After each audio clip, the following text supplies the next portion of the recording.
கோமதி வந்து வாசல் பெருக்கிட்டு இருக்கிறாங்க. அப்போ அரிசி வந்து கோமதியை பார்த்துக்கிட்டே இருக்கவும் அப்போ அப்பத்தா தான் அங்கே வராங்க.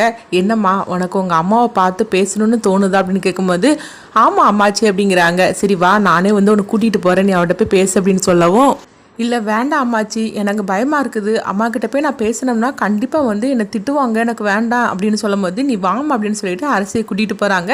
அப்போ கோமதி கிட்ட அம்மா அப்படின்னு அரசி சொல்லவும் உடனே வந்து கோமதி பார்க்குறாங்க. எதுக்கு நீங்கள் வந்திருக்கிற, இந்த வீடு மான மரியாதைலாம் கெடுத்தது பத்தாதா, இப்போ எதுக்காக வந்திருக்கிற அப்படிங்கும்போது என்னம்மா நான் பண்ணினது தப்பு தாம்மா, என்னை மன்னிச்சிடுமா அப்படின்னு சொல்லும் போது அவங்க வாசல் பெருக்கிறதுக்காக வச்சுருந்த தண்ணியை தூக்கி அவங்க அரசி மேலே ஊற்றிட்டு போயிருந்தாங்க.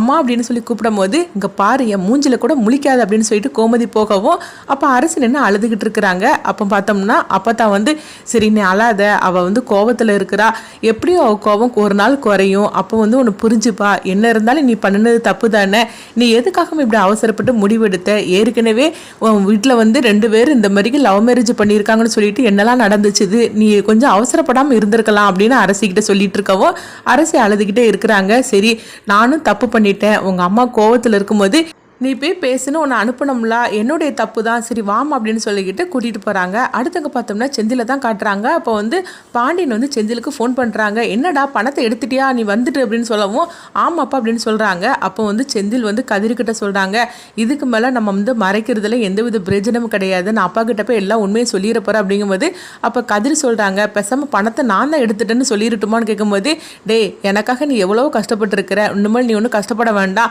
நானே உண்மையை சொல்லிடுறேன், அங்கே என்ன நடந்தாலும் பரவாயில்ல அப்படின்னு சொல்லிட்டு செந்திலும் கதிர் அங்கேருந்து வீட்டுக்கு கிளம்புறாங்க. எங்கே பார்த்தோம்னா பாண்டியனோட அக்காவும் அக்கா வீட்டுக்காரும் வந்துருந்தாங்க. என்ன பணத்தை ரெடி பண்ணி வச்சுட்டியான்னு சொல்லி கேட்கும்போது என் பையன்ட்ட வந்து நான் பேங்க்லேருந்து எடுத்துகிட்டு வர சொல்லியிருக்கிறேன், வந்துட்டு இருக்கிறேன் அப்படின்னு சொல்லும் போது உடனே கோமதி சொல்கிறாங்க, என்னங்க பைக் சவுண்டு தான் கேட்குது, செந்தில் வந்துட்டான் போலுங்க அப்படிங்கும்போது செந்திலும் கதிரும் வந்துருந்தாங்க.